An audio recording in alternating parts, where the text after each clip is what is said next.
Greetings everyone, and welcome to the AI World Summit 2020, organized by MyFinB Group. Today is the third day of our event. We have a special guest.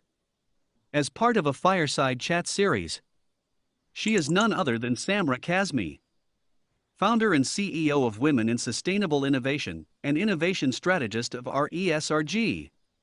Hosted by MyFinB CEO, Adjunct Professor M. Nazri, Samrah Kazmi will be touching on the topic, FutureReady Government and what strategies needed to overcome the gaps and issues. Now, I leave the digital stage to the host to take over. Over to you, Adjunct Professor M. Nazri. Thank you very much. For those who are tuning in, Samrah actually serves as a trusted advisor to boards, C-suite, regulators, government agencies on enterprise risk management, disruption, sustainability, and the practical applications of emerging technologies. So quite a wide range of skills and competencies that are worth for governments to take note of. With an impressive global following, she has been widely recognized as a visionary thought leader, an influencer, and an expert in both traditional banking and in emerging fintech and regtech landscape. And we are very, very honored to have her here to probe and to ask her perspectives on some important pressing issues affecting government agencies, public agencies, policymakers all over the world, not just in Asia, but outside of Asia. But before we start, because Fireside Chat is meant to be pretty informal, very lively and interactive, I've got a couple of questions for you, Samrah. Welcome.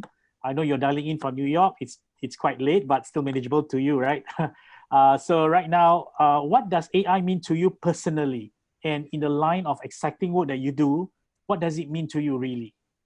Yeah, that's a very good question because, AI has such a broad definition. There's not really any specific definition that the world is operating against. So basically, for me, it's really AI is technology that enables various activities like human-like activities. For instance, it's very much, the simulation of human intelligence in machines.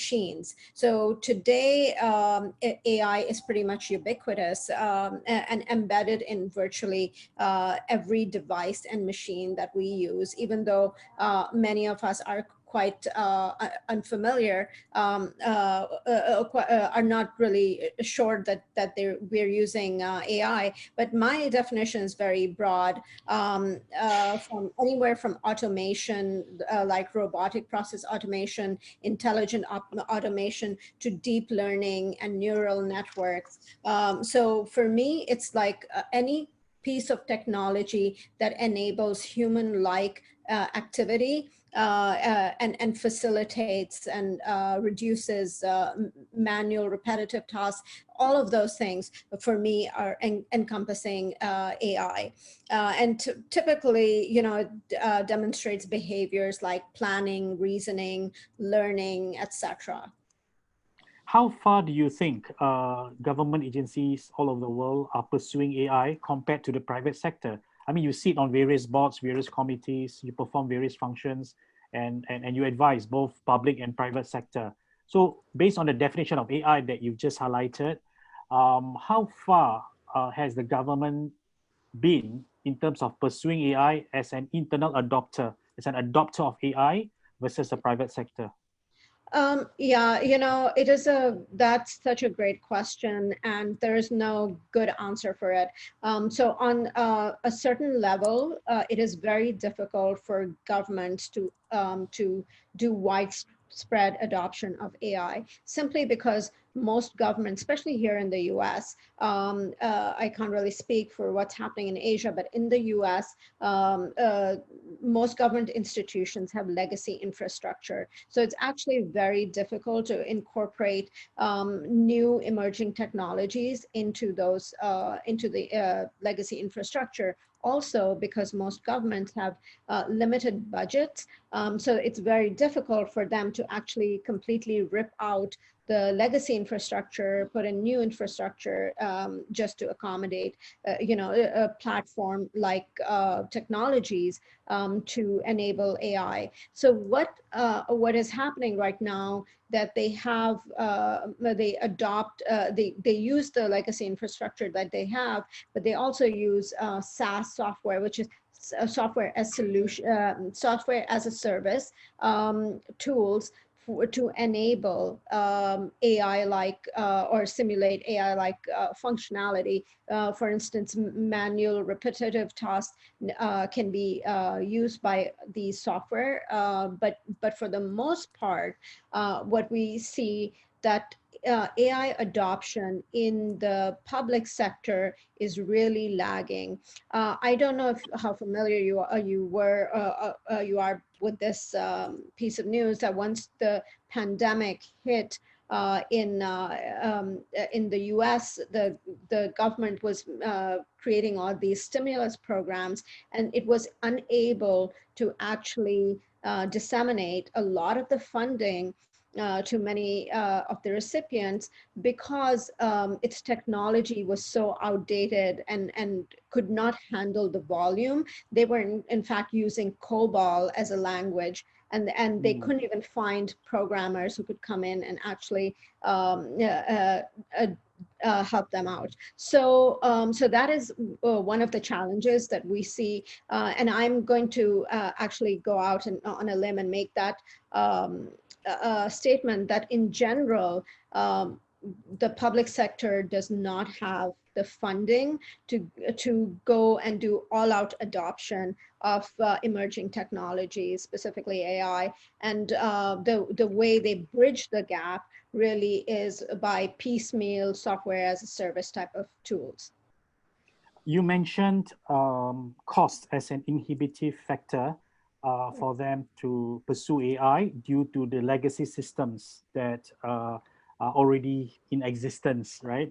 And that sort of like drive up costs if you were to convert or put a layer of technology on it.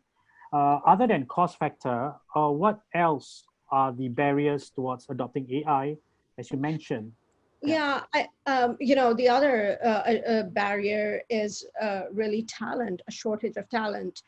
So, these emerging technologies are only now we're getting talent out of college that is really familiar with it, but they don't have the requisite experience. And most of this talent is in such high demand that they go to the private sector, or they go to the startup ecosystem or Silicon Valley, where they can really get a very high compensation. They're really not motivated to go and work for the public sector. So that is another big barrier for the public sector, that they don't have the right type of talent, or they're not even able to attract. And again, funding is an issue there, because they would have to highly compensate these individuals, or they would have to compete with Silicon Valley, compete with the fintech ecosystem in order to attract that talent. That's a very good point for two reasons, because US is known for its Silicon Valley brilliance, right? And Right. PwC actually cited North America and China as being the forefront of AI development, AI implementation, and impact of AI in causing the economy to go up, right? So in that regard, it seems that there are certain structural or fundamental challenges for the public sector to attract talents, right, from the private sector.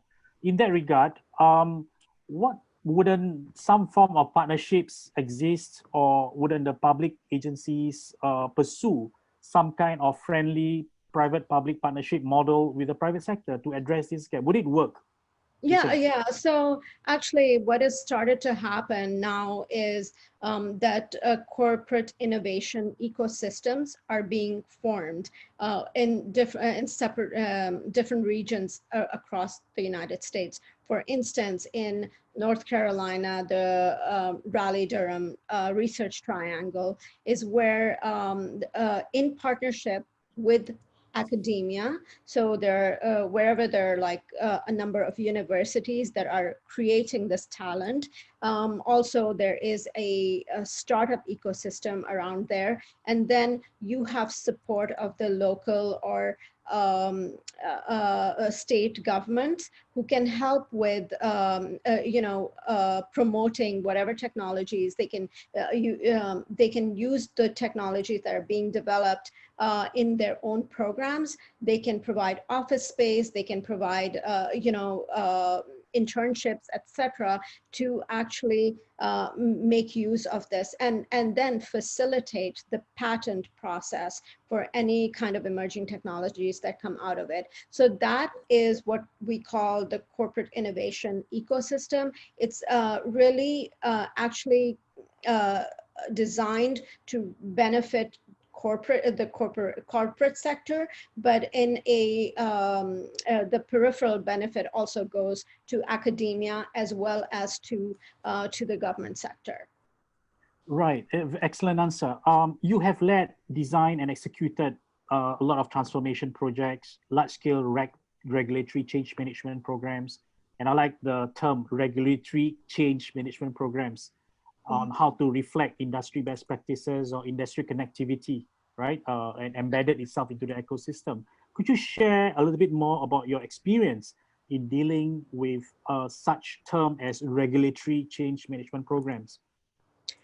Right. So, I mean, I can not really talk specifics about, but what I can say is my experience was previously with very large financial institutions, and many of them, specifically, if you talk about, in the last decade and a half, we've been going through a lot of change in the financial services sector. A lot of regulation was implemented right after, as a result of the Great Recession of 2008, a lot of regulation was implemented. And for that, a lot of change needed to occur to implement these regulations within organizations, which basically meant, changing processes, changing culture, mindset of, and also standard operating procedures. Again, because large financial institutions in some ways are have a similar issue of legacy technology, as do governments. What we had to do was bridge the gap through software as a service, or outsource some of the programs in order to do that. But these are multi-year programs, specifically for bank stress testing. The other part was IFRS 9 or CECL, which is known, which was the most complex accounting change in 40 years. So this really impacted a lot the financial institutions in a very profound manner. And what that needed to do, what that required for them was to have a complete shift in their business models, but also among their culture. It seems that based on the responses you gave in the past, experience that you're sharing now, AI or rather technology is being used more of a defensive measure rather than prospective moving forward. So where are we now today when it comes to technology? Are we still using technology to clean up, past backlogs or activities or legacy issues, or are we creating new technologies that will impact the future forward? It's a pretty generic question, but I just want the audience to have a sense of how technology, advanced technology such as AI is being used. Let's say we talk about RegTech, right? Your specialty. So are you seeing policymakers using it more for cleaning up their back end or cleaning up their, inefficiencies? Or do you see them creating cutting edge technologies to be able to predict forward, to be able to look into the future, like futures modeling or scenario planning? Where do you see governments adopting technology at this point in time? Yeah, so I think in general, there's been an evolution. So, when you look at what happened in the Great Recession, several years ago, at that time, everybody was on a very defensive mode. And since then, we've had several different evolutions. And the most recent event was CECL or IFRS 9, the accounting change, which actually forced institutions to predict future losses. So now this made the whole effort forward-looking, and for that there needed to be a lot of scenario analysis, scenario planning, stress testing. So that just provoked the institutions to actually have a very strategic long-term view of their of whatever it is that they are trying to do, and actually develop business strategy based on various types of solutions that they might be offering. And for that, they had to use sophisticated modeling techniques and modeling software, including, in some cases, AI and machine learning. So machine learning modeling, for instance, for risk management is actually gaining more and more momentum. And then the other thing, the other trigger event that has happened now this year, which all of us are collectively going through, is this global pandemic, which has created, accelerated the need for cloud adoption, the need for, just because organizations have now been fragmented and virtualized completely 100%. So technologies that can actually enable this remote workforce dynamic are also being adopted. Technologies for cybersecurity that were sitting on the periphery are now obviously being adopted too, because which use AI and machine learning, because we've seen a rise in cyber attacks because of the disruption caused by the global pandemic. So I think what we are seeing now, and at the start of the pandemic, I guess in March, April, again, it was very defensive mode, but now institutions are looking at it as something very strategic, especially now that we sort of know that we are never going to go back to the normal way of doing business, normal way of working in the office. There's always going to be some kind of hybrid formulation among the workforce. And that is why a strategic view, even in workforce management and business operations, has come up. And for that, AI and machine learning tools are being used. That's an extremely valid, useful point there. Just picking up a point you mentioned about taking a more strategic perspective from a policy maker's point of view. So some of the members of the audience are actually from the government. So if you were to give an advice for them broadly in terms of the parameters they need to consider when building your future model, what would it be? What would be the broad factors for them to consider when they are designing that machine that's able to predict into the future? Like what sort of factors they need to consider to be included as part of the predictive nature of the machine we call AI? Yeah. Well, I mean, first of all, I would advise that they do this in partnership, and especially in the entire world, we've seen that there are a lot of innovation labs, incubators, and accelerators that are there, that have just taken root. Even in financial services, government agencies have their own incubators and accelerators. And those are actually very good testing grounds. So I can't actually say, well, a government agency should have these parameters and these features in their solution. But what it does is what these innovation labs actually help doing is they come in and they actually look at your model, whatever services you are providing from the government's perspective. If it was a corporation, would be the business model, but in terms of, what exactly is the mandate of the organization, and basically based on that, there would be certain elements, but especially in the case of government sector, there is a lot of paper pushing, everything is, and I don't mean to sound negative about it, but there's very little digitized form, right? So I think starting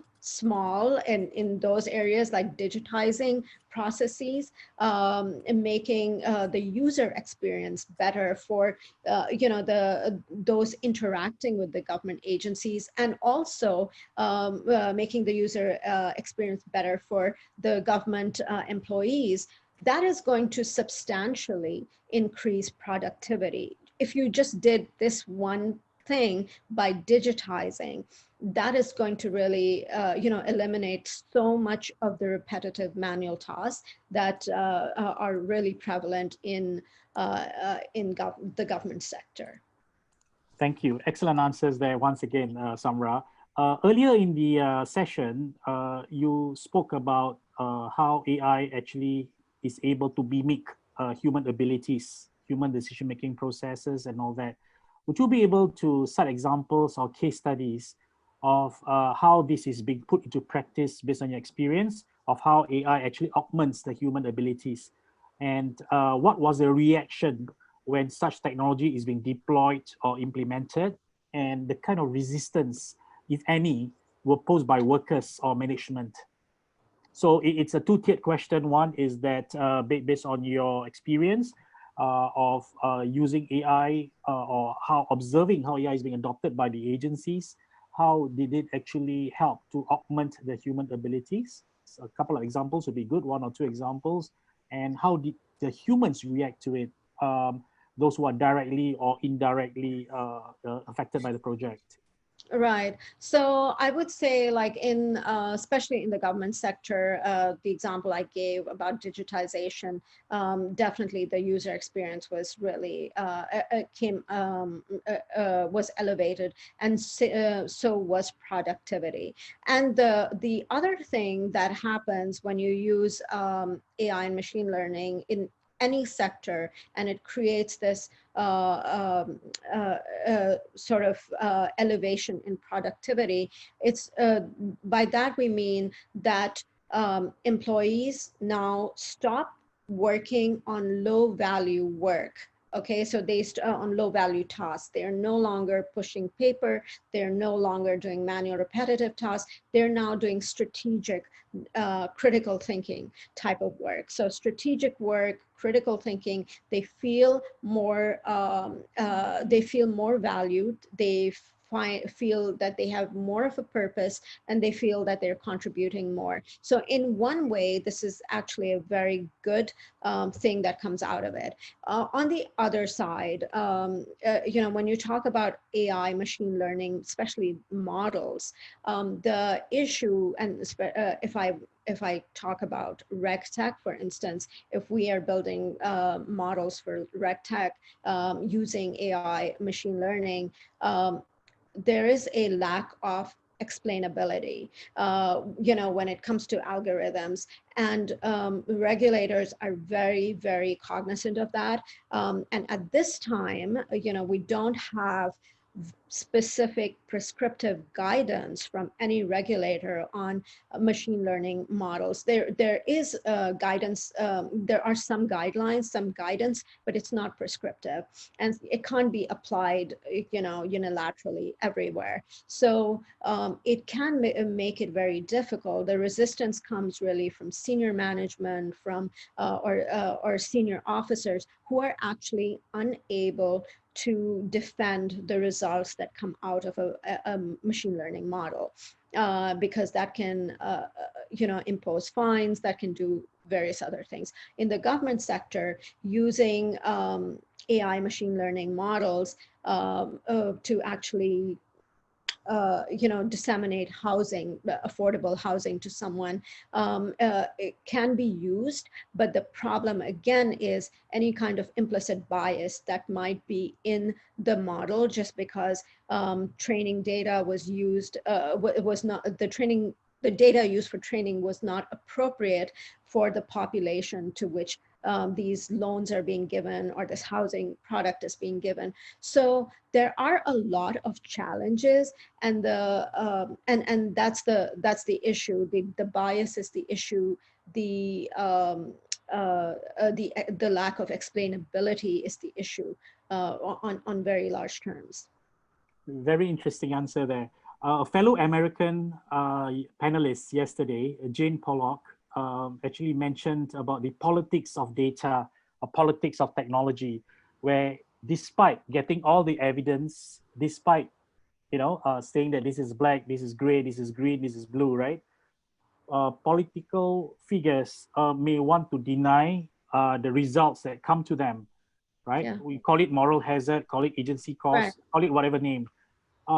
So evidence-based technology that is being used to produce a certain outcome, or predict a certain scenarios, or prescribe a certain set of measures may not ultimately lead to a good decision, right? Because you are biased. You mentioned about bias, and you mentioned, I mentioned about, or rather Jane mentioned about the moral hazard, political cost of adopting that results.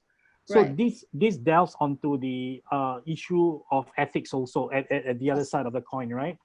So on one hand, it's about doing the right thing. On the other hand, it's about do you use it to discriminate people? And this surfaced quite a bit in our past few tracks that have taken place in the last 2.5 days or so. So I need you to explain to us about this particular aspect, and how do you think policymakers should deal with this? Beyond just paper pushing, right? So this is about denial, it's about twisting, it's about making decisions that are advantageous to their personal interests. Yes, I mean, of course, there needs to be some structural change, when it comes to like politics itself. But on the other hand, again, this is a very new phenomenon, even for the politicians. There is no legislation around it. There is no, there are again no set guidelines by the agencies around it. So anytime you have this type of amorphous situation, or a situation that's just emerging, developing, there is a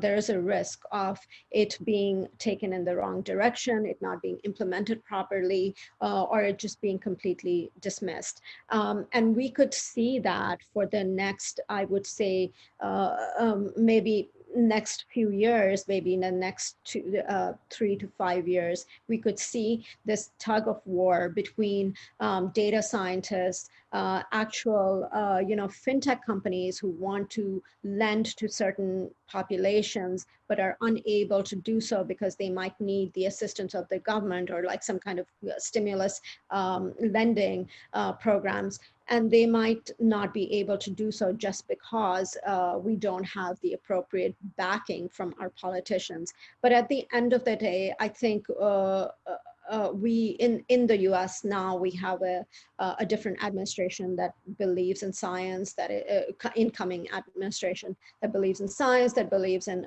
actually enabling people and lifting people up, and using all kinds of analytics to make that possible. So I think that's the there's not a good answer at this point, because it's all politics, and it's difficult to do that. But I also know that in the coming administration, there are going to be people like there's going to be a big emphasis on risk management, big emphasis on cybersecurity, big emphasis on data, and the handling of data. So I think they are moving in the right direction, and based on the insights that are driven by all those technologies, they might be able to be more receptive. Absolutely. This is very much in line with what Jane mentioned also. I'm glad to see that the new administration emphasis towards STEM, emphasis towards technology, and emphasis towards using technology for good, right, will be Right. the major Exactly. theme. Yeah. Yeah. So on the issue of ethics, right, generally speaking, this is not linked or attached to any administration or any agency. Yeah. When an agency wants to adopt, hypothetical agency wants to adopt AI and create what you call social policy or welfare programs, right? And certainly data linked to ethnicity, ethnicity, uh, Yeah. race, age, gender, all will start coming to play, including their socio-economic status. I know there's no standards. You Yeah. mentioned a couple of times that there's no standards governing how the no legislation about how to deal with this sort of things. But from a welfare management, social policy perspective, right? How do you make sure that it does not run into discriminatory practices when using AI on parameters like what I mentioned earlier? Yeah, I mean, so social programs really are to lift up people of certain genders, race, etc. Right? Although some various applications that individuals fill out they're not allowed to ask for this data. You're not allowed to ask what your race is just because you might be discriminated against, or what your gender is. So people sometimes fill out forms and decline to answer that. So it's really an opt-in. But the other way this is done is, and again, there might not be, the ethnicity part might not be incorporated in it, is the census that we have every 10 years that also collects some of this data. So I think there has to be some way that this data needs to be starting. We need to start collecting this data in some way in order to offer the right social programs to the right population. And I think in the past, we have some very good austerity programs in the U.S. And that was really because back in the day, in the 40s, 50s, 60s, there was nobody was prohibited from collecting this data. Now we are, and now there's also an issue about how you share that data and how you use that data, and do you have what kind of permissions does the person whose data it is give to you to use it for. So all of those things need to sort of be used, and also it's important when it comes to discrimination, obviously, like I mentioned earlier, the bias, if we're using a certain type of model and putting this data in it, what type of biases does the model itself have, because it may have been trained on a different type of data set. So it's a combination of a lot of different things, I would say. And I'm not sure if I answered your question properly. No, that's fine. I think that's a very interesting perspective about how government agencies have to deal with these issues. Yeah, and again, I still want to delve into the types of issues that AI poses. Right, we've spoken about the ethical part of it. We talked about the legality of it. Right, but what if the population actually publishes those information through the social media like Instagram, Twitter, Facebook, LinkedIn? Right, these are public stuff, and the people themselves put in things like their lifestyle, their hobbies, their recreational patterns, the nucleus of a family, and so on and so on and so forth. Now, the thing is, guys like Facebook, Twitter, Instagram will mine this data and use it for their own predictive and prescriptive marketing campaigns, etc. So the people actually allow the information to be up there with their personal details and meant for public consumption. And then we have the operators of this platform that actually utilizes this. So again, because of the lack of standards, right? isn't it considered legal for these digital platforms to harness, mine, and extrapolate this data? And second part of this question is when you talk about non-traditional credit scoring, right? Mhm. So you have the FICOs of the world that does all the credit scoring based on your payment patterns and so on, right? But there's also the Yeah. non-traditional method of looking at your social life, your patterns, and then predicting your financial capability or financial character. Could you comment on these two factors, please, Samrah? Yeah, so I mean, commenting on the second factor, the alternate data being used for credit scoring, I'm not sure how familiar you and the audience are with M-Pesa out of Africa. They actually started using cell phone data in rural Africa. And that's one of those things that, can be used in third world countries to actually enable and empower and create financial inclusion for a population that has always been left behind, especially cell phone adoption in many of these countries has basically leapfrogged. So people did not have landlines before, but they've been able to manage to acquire a cell phone, and through that cell phone they've been able to get loans, they've been able to run businesses and things like that in those parts of the world.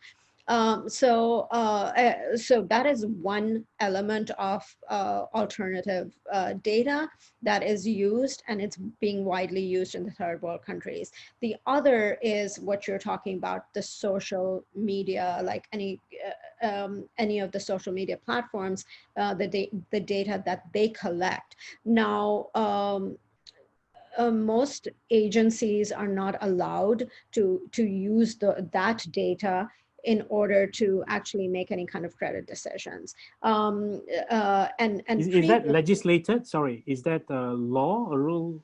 That is under is some kind of data privacy laws. Oh, okay. All right. Data protection laws. And then the other thing, I think the impetus for this was back in 2015, 16, Facebook sold a lot of their user data to Cambridge Analytica, who then did all kinds of nefarious things with it. And then, eventually Cambridge Analytica was shut down, and then Facebook came under a lot of scrutiny. They had to actually change their privacy policies, their data policies, and so on and so forth. So what they can do with the data is even now is limited from what they could do back in 2015, 16, 17, So even the platforms are now limited to what insights they can drive insights for their own products, but they can't really do much more. They can't, in many cases, they can't even share that data with their own affiliates or their own subsidiaries. And then when it comes to credit decisioning, actually, that is one area that is still a very gray area. I know that some new lenders want to use that data, but it's actually not as predictive, if you can imagine, because people might want to create a certain persona online because they're trying to compete with their friends and their peers, and they want to show, a different personality and lifestyle for themselves on social media, whereas they could be completely a different person, with a completely different type of, spending habits, etc., in real life. So it's actually not as predictive as we think. More predictive are things like cell phone data and other things that would be used. In fact, even we have some lenders who actually use the institutions if you went to an Ivy League school, they give you a different credit, they make different types of credit decisions versus if you did not go to an Ivy League school. So even that is coming under scrutiny because that can be considered as discrimination. But for the most part, I would say, I personally don't think like social media data is very reliable just because people are not very truthful online. That's a good point. And if you have an advice to give to a policymaker right now, how do you maintain a balance between restrictive measures and the drive for innovation? Because all technologies are trying to solve a pain point, right? To solve a need that the market wants. So, Yeah. so what advice would you give to a government official who's in charge of, let's say, an innovation department or innovation drive, and then on the other hand, his colleague or her colleagues who are involved in the compliance side of things? How do you balance between restriction, compliance, and innovation? Yeah, What advice would you? well, I think there are already models out there. So in the UK, there is a sandbox.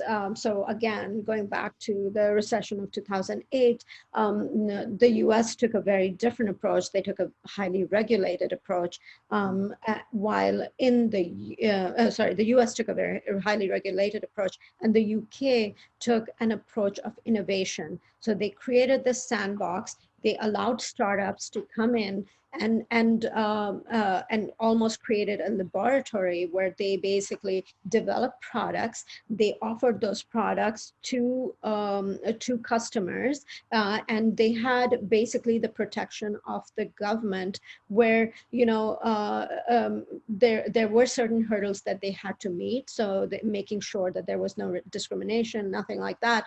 But they were able to test out these products in the open market and have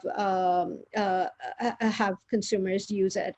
And of course, if there were any products, they were given the time and the effort to actually fix those issues, and then eventually have, if there was a patent that they needed, or if there was a regulation that it needed to be wrapped under, that would have been done. So that continues to go on actually in several places. In fact, I think Singapore might have one as well. Yes.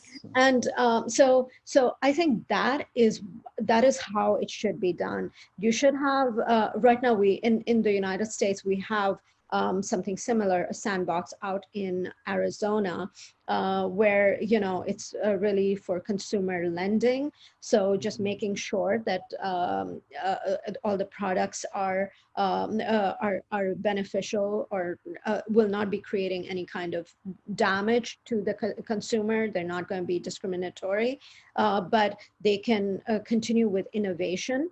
And eventually, it's like a 2 or 3 year program. Eventually, after 3 years, they should have a product which is fully developed, and they can then go out and offer it in the open market instead of on a test size. And I think that is one of the best ways, because UK became a hotbed of innovation, while at the same time, the US was just stifling its financial institutions. It's a very acute and very sharp observation, Samrah. Thank you for that. We are left with the last 5 minutes, and I would like to use this opportunity to find out from you.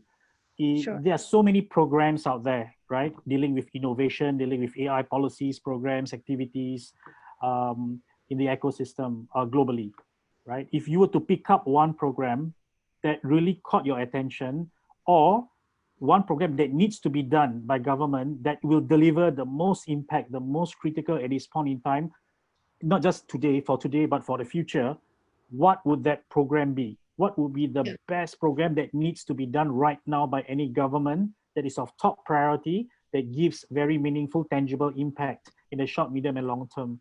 Maybe you could give us some inkling of what those programs might be in your perspective, and exactly.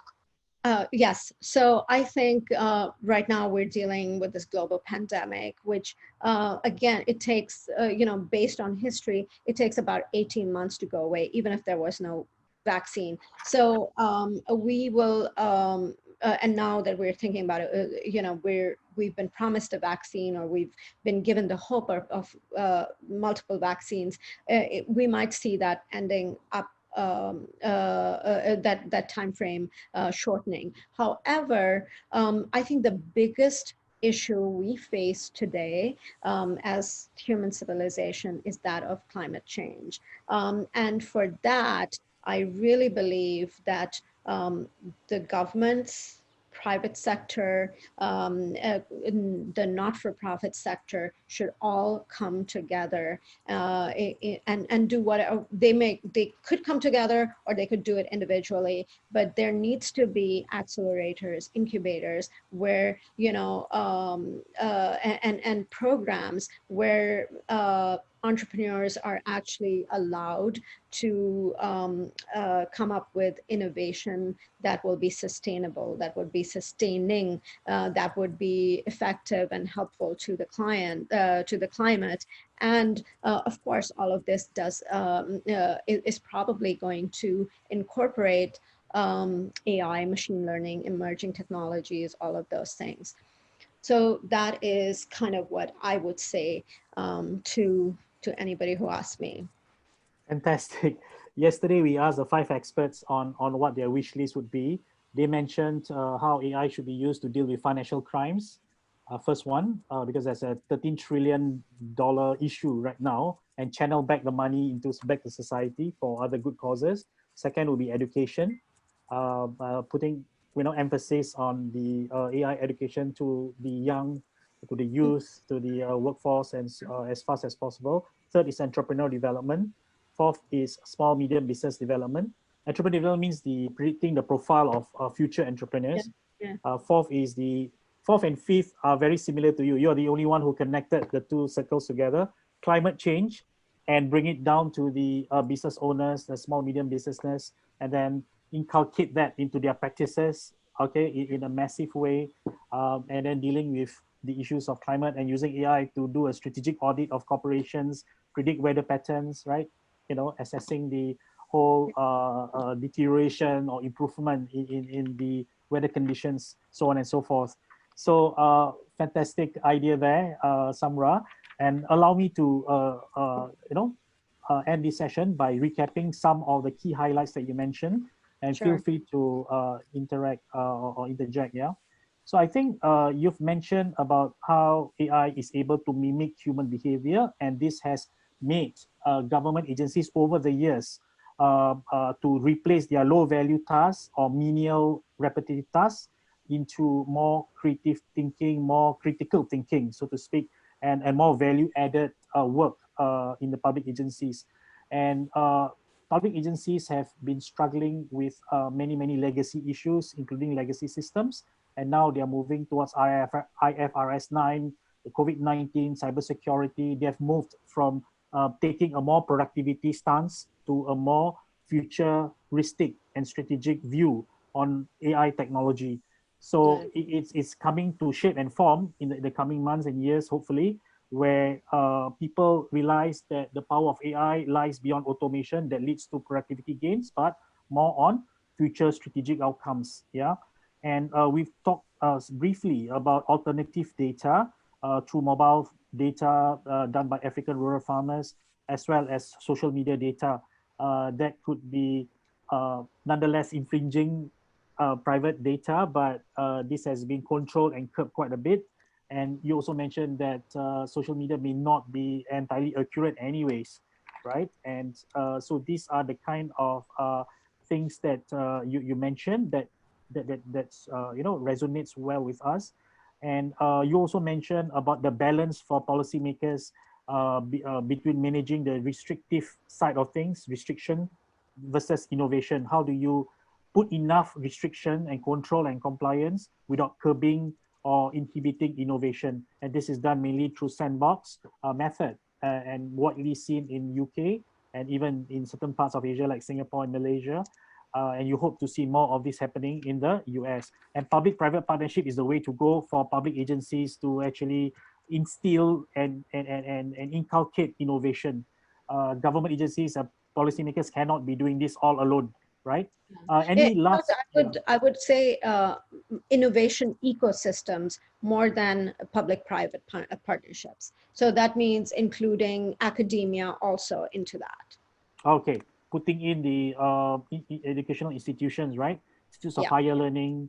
You mentioned incubators, accelerators, amongst others. So I think these are some of the brilliant ideas that you shared, all in the last 45 minutes or so. Any last few words, parting words from you to the audience, Samrah? No, What do you have to say? thank you very much for giving me this opportunity. And I really am a big champion of emerging technologies, but also a champion of sustainability and climate change. So I really hope that we are able to combine both of these causes together and, create a better future. That's what it is for me. Brilliantly said. All right. Thank you, Samrah, once again. Thanks for staying up. I know it's kind of getting late in New York.